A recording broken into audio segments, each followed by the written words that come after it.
This brand was doing really great, but the cash, I mean, it was bleeding. And also they had everything in setup, like email marketing, influencer marketing, meta ads, Google ads, and organic traffic as well.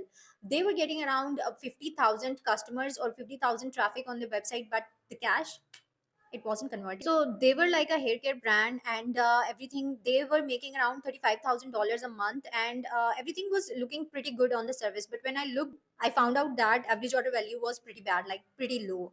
And also there was no structure on the website, and there were very big heavy videos. Then the customer was landing, it was irritating them. So I had to go through everything in order to see that, okay, fine, these are the problems that we need to fix. So I started working on them. So I worked deeply on the website, and also I created bundles in order for them to have a very good average order value.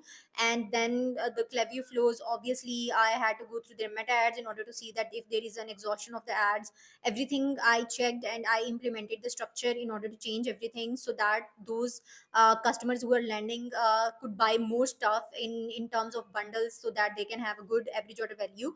So what happened was, within 90 days, trust me on that one, within 90 days they saw a $35,000 to $50,000 sales, and that was a pretty good win for us.